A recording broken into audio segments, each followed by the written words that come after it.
us that black people had a long tail. And God took mercy on us and cut off our tail in the buttocks.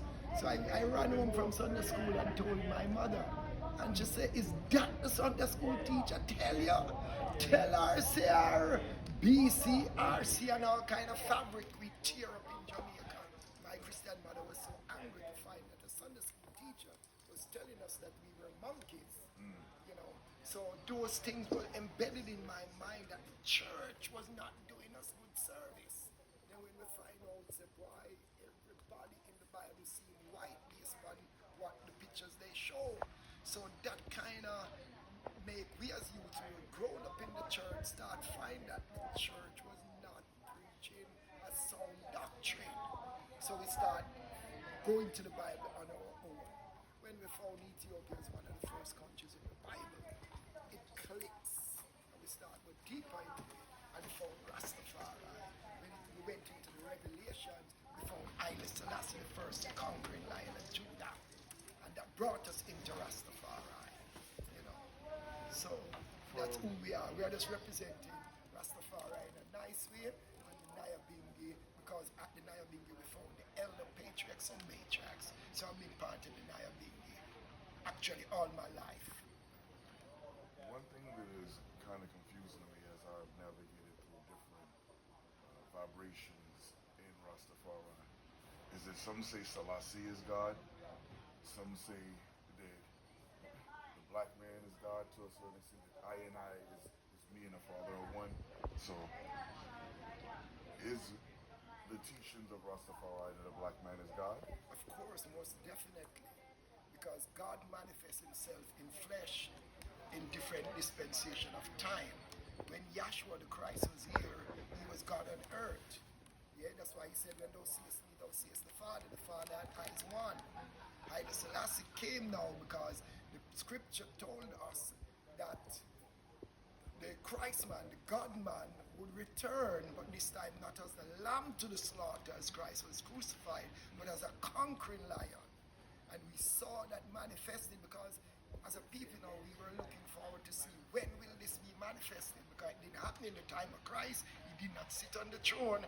The scripture said, behold, the days cometh, I will rise unto David a righteous branch, and a king shall reign and prosper and execute judgment and justice in the earth. And this is the name whereby he shall be called the Lord our righteousness. So we knew that this God righteous king was to come on earth. But we check now and say, where on earth is the throne of David? Ethiopia is the only place where you have descendants in a royal line from Solomon down to Sheba through that lineage. So we look to Ethiopia. So on November 2nd, 1930, when before representatives of the world, His Imperial Majesty and his Queen, Empress Menen, were crowned King of Kings, Queen of Queens, we knew that this was a prophetic fulfillment. God King prophesying to come in Revelation, in Acts, in Jeremiah, was now enthroned in Ethiopia. And when he received the 7 ornaments of the coronation, like one of the priests who brought the scepter, bowed before him and read from Psalm 45, thy throne, O God, is forever and ever. The scepter of thy kingdom is a righteous scepter. We knew then that Haile Selassie represented that manifestation of God in flesh on earth in our time. So like for those who said we are all gods, yes, because he said, he gave us that authority to say if we live up, we shall be like him. But we still know that he is the utmost, he's the ultimate divine, the perfect man. So the black divinity is along the lines of John Lennon's Imagine. Selassie's not the only one, and someday you can join him. Well, it's not just, we can be like him according to our liberty, because it's a liberty that makes you risen to the threshold of righteousness. You know, because you can't just live loosely. If you look at Haile Selassie and look at his work that he has done on earth, J.A. Rogers said of Haile Selassie, it can almost be said, behold the perfect man. So it's that perfection we are striving towards attaining, to be like him. 2 questions more. 1, do you recognize this flag? Flag. No, I don't. Can you show it to the camera? If I recognize this flag, Yeah, that symbol there. no, the symbol. No, I don't recognize it. That is the universal flag of the Nation of Gods and Earths, otherwise known as the Five Percenters. Okay. And they teach in North America, the wilderness of America, that the black man is God. Of course. And that the world population is divided into three segments: the 5%, the 10%, and the 85%. The 85% of the uncivilized, with Rasta would call ballheads. The 10% of the rich slave makers of the poor, the ones who keep the poor blind to themselves. Down press. Yes, Yeah. Babylon. Yeah. And the 5%, they're the poor righteous teachers who know what a true and living God is, who teach the almighty true and living God is the Asiatic black man. Yeah. So they teach the black man is God. Of course. The 10% are the devil, and the 85% is the interplay for their minds and hearts between the 5% and the 10%. So what I was asking for was seeking to find, is there similarity? Because when I was growing up in New York, I would see 5%ers, and the women wear long, they call them 3/4. So you're seeing a similarity with Rastafari and that 5%. Only thing that was different is the colors. The colors of the 5% are black, white, gold. Okay. Ites, gold, and green. Yeah, Rastafari. But when I said that, some people didn't see it. They say, oh, you mixed diluting and tamper with. But I was like, 5% are in the wilderness of North America, and they all around the world. I would put it in short, I would say we are all spiritual kingsmen. We might not say everything in the same way, but in our spirituality, we are spiritual kingsmen.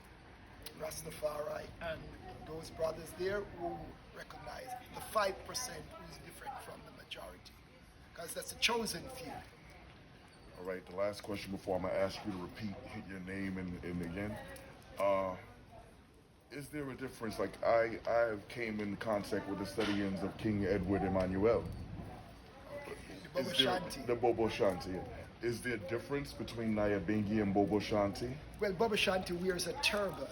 That's the only difference, or is there more difference? They play a different drum beat. It's like a little more faster drum beat than the one. These sound very superficial differences. Yeah, I mean, and Haile Selassie. They play different drums, they wear different hats. Superficial differences. For Nyabingi, whereas Nyabingi does not see among its congregation that leader, like in Bobo Shanti, they see Prince Emmanuel, King Emmanuel, as their spiritual leader. Nyabingi sees all the elders, all the matriarchs, all the family as one, on the same threshold, different from the priesthood and all, but these are just minor differences. And we all see Haile Selassie I as divine. So the differences are very insignificant. All right. And once again, for the record, your name? Ras IVi Tafari. Can you spell it? R-A-S Ras, IVi as in Levi. You know, Levi, the ancient priest. So I-V-I. I-V-I. And if you put an E, you might get the pronunciation clearer, because someone would say Ivy if they say I-V-I. So I-E-V-I. No, it's I-V-I, and you can put an E in the bracket, so the person will know it's I-Vi, not I-V. Understood. So it's Ras IVi as in Ras Levi, Nyabingi, and say an ambassador of the order of the Nyabingi. Sister Terry might tell you, say, no, my name is the priest. And how will we contact you if we wanted to learn further information? To contact me, well, I'm on Facebook, Ras IVi Tafari on Facebook, and my contact number, it's universal, everyone can have it. It's 1-876-486-1724. My email is Donovan, DANAVAN, right, WRIGHT @gmail.com. So you're only on Facebook? No Instagram, no TikTok? No. You're aging yourself now. I'd have to ask my grandchildren to get me on You these got to get the videos. Instagram because you want to reach the young people. You got to get the Instagram. You know, do some Naya Bingy TikToks. My Instagram Reach is the young people. the same Ras IVi. Ras IVi Tafari on Instagram. It's the same. Ras IVi Tafari. All right. So, Now, you know, so we give thanks. give thanks. Enough love. And nice to have you at Bingy in the morning. 2019, you dance like, hey, this brother danced in the rain in 2019. It was, phenomenal. You have never seen, I mean, the rain was falling, but it was not an imposition for him to full join Naya Bingy. And we give thanks. It never is. Give thanks. Never is. Yes, that is.